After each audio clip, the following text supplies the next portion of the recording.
Yang berhormat Dr. On Kian Ming.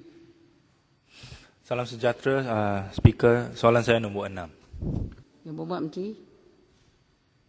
Terima kasih Yang Berhormat Bangi dan terima kasih Tuan Yang Dipertua. Tuan Yang Dipertua, keputusan kerajaan mengenakan sekatan menyeluruh atau disebut oleh Yang Berhormat sebagai blanket ban hanya diambil sebagai langkah segera pada awal September 2020. Ketika itu, kerajaan tidak mempunyai data yang mencukupi mengenai situasi penularan dan kaedah pengekangan wabak COVID-19 di negara-negara lain. Justru kerajaan mengambil langkah sekatan ini dan segera berjaga-jaga untuk melindungi rakyat Malaysia kerana kebimbangan berlakunya peningkatan kes di negara luar dan risiko jangkitan ke dalam negara kita.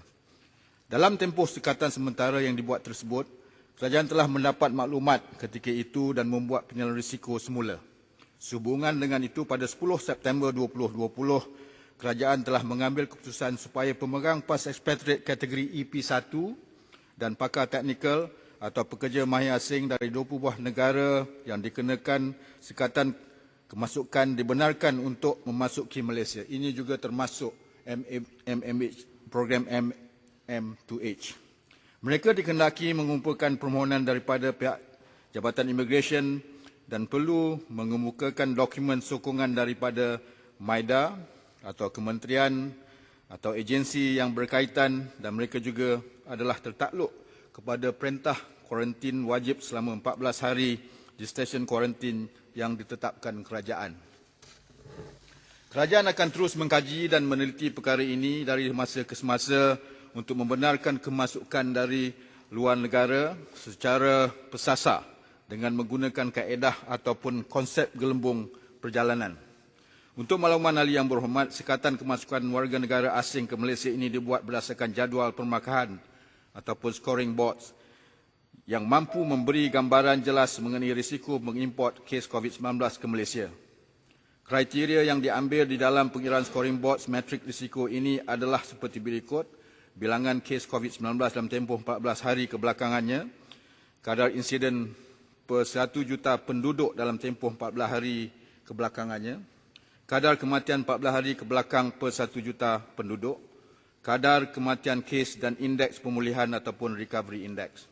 Kemasukan kes import ini akan memberi kesan besar kepada Malaysia kerana ia menggunakan kemudahan dan fasiliti milik Malaysia untuk merawat kes tersebut yang sebenarnya telah berlaku di luar negara. Ini akan mengganggu perkhidmatan kesihatan kerajaan kerana tanggungjawab utama negara adalah menyediakan perkhidmatan kesihatan terbaik termasuk rawatan COVID-19 kepada semua rakyat Malaysia dan bukannya warga asing yang masuk ke Malaysia. Terima kasih, Yang Dipertua. Soalan tambahan. Terima kasih. Soalan tambahan saya adalah berikut. Polisi ini sebenarnya diumumkan oleh untuk 3 negara asal, Indonesia, Filipina dan juga India, tetapi dilebarkan untuk memasuki sejumlah 22 negara. Saya nak tanya Menteri, sejak 10 September, saya rasa ada lebih negara yang telah mencecah 150,000. Jadi apakah penambahan baik SOP yang telah dibuat untuk menangani isu ini, dan adakah negara lain yang telah ditambahkan kepada senarai mencecah 150,000 ini? Terima kasih. Tuan Yang Dipertua, seperti yang disebutkan, kita mengambil sikap atau cara lebih targeted.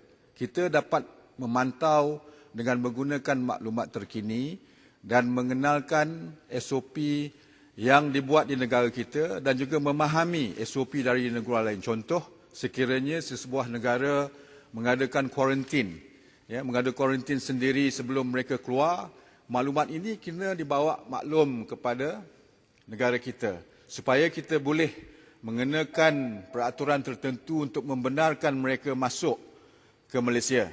Benar ketika itu 150,000 kes adalah satu ukuran untuk kita mengenakan sekatan. Hari ini kalau kita lihat negara-negara luar sendiri mengenakan sekatan untuk warga mereka keluar untuk membantu mengekang penularan wabak COVID-19 menurut apa yang disarankan oleh World Health Organization. Terima kasih.